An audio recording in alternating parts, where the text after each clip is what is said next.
What's up, guys? Today I'm gonna weld together one of our small fuel cells. This fuel cell holds roughly about 4 gallons.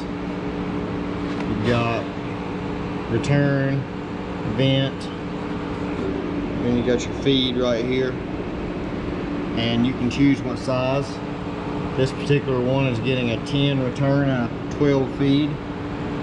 Got a big 4-inch hole. Get your hand in there, and we're gonna weld this thing together. Put it on time lapse and let it roll.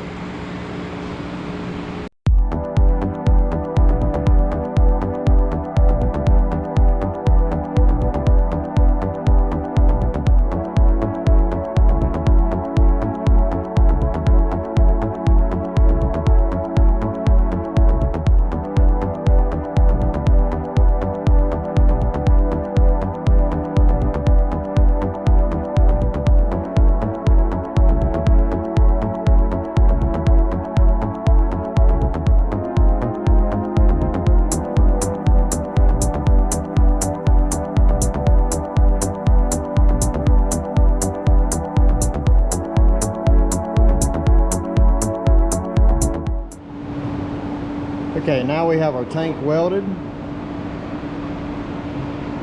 It'll focus. Welds out really nice. The way we like to fit the aluminum, let me get my glove off and I'll show you. Let's get an example here.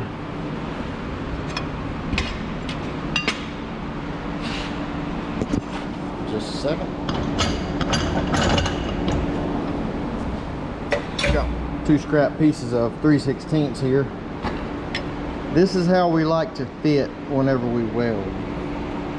You can see it's about half the thickness of the material that's exposed, and the other is sitting on top of it. It gives you a nice ditch for the filler rod to lay down in. You hear the term keyhole. It'll make a little keyhole, and whenever it opens up, you just dab the filler in. Makes a really nice weld bead.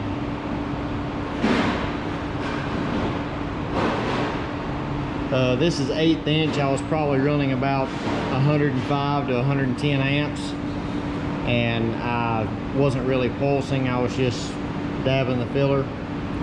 You got to keep moving on aluminum. If you stay still, it'll get like a really chalky look to it where it's getting too hot. Try to go as long as you can without doing any kind of start stops. But if you have to, you can see right there I did, and I think right there. The closer you can get the tungsten to the material whenever you start your arc, the less of a white spot it's going to burst out. And if you can get it started back and repositioned before the tungsten gets cold, when it's good and red still, or if it has any redness at all, it'll start without leaving one of those marks. So that's just a couple little tips. Right now we're going to put the lid on. No, we're not going to put the lid on, sorry. We're going to put the fittings on. We're going to weld the feed and the return on. Then we're going to mount the lid and the vent. So let's get those welded on. Another tip that'll help you weld fittings to flat aluminum is to preheat them a little bit. Preheat the aluminum around them.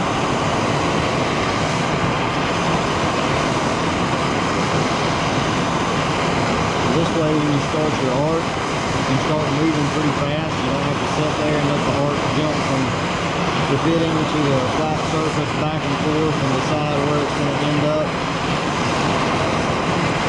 because one's a lot cooler than the other. So it really helps just to add just a little bit of preheat.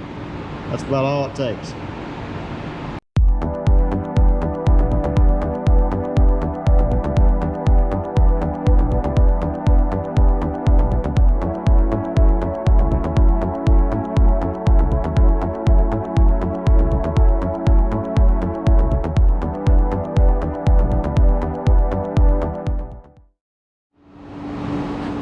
Okay, we got our fittings welded on.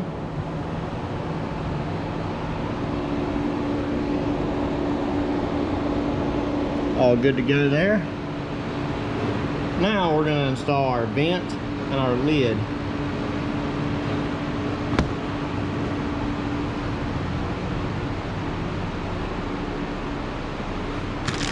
Get the stuff over here.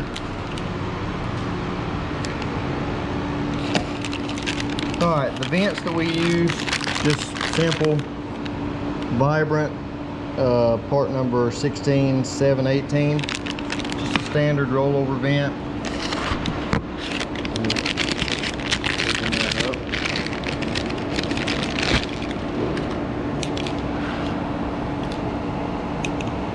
Pretty standard. Unscrew it. We've shipped a lot of these tanks out. Let me turn this water cooler on.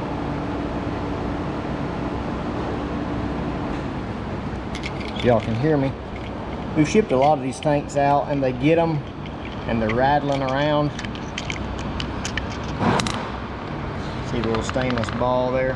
It's rolling away. It goes in there, the car rolls over, upside down, it plugs the hole, fuel doesn't come out. What a rollover valve is supposed to do. But people will get their tanks and they're doing that when they shake the box. They're like, there's metal inside of it. Well, yeah, it's a stainless ball, but that's all it is. You get your tank and it rattles a little bit, that's this ball. So now we're gonna put this in this hole. It's bulkhead style, got nylon washers, top and bottom, seals it off. So you can change this, switch it out to a bigger fitting or whatever. They've got a bunch of different sizes. 8's typically what we stick with because it pretty well covers everything. So we're gonna put that in. Then our billet lids we have here, RSM engraved in them.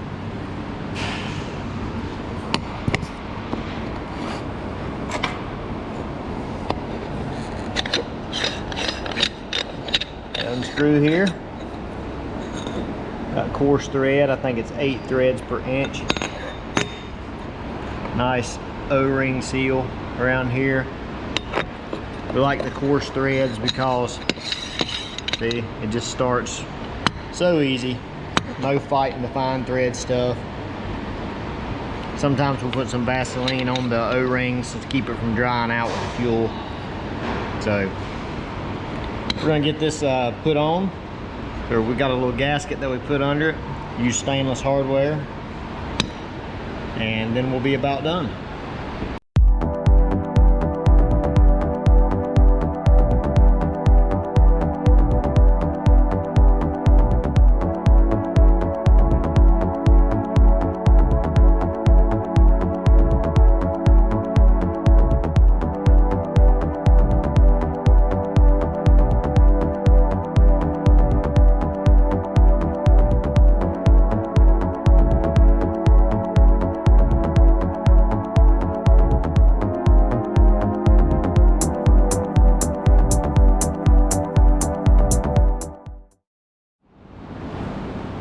And here we have our complete sail.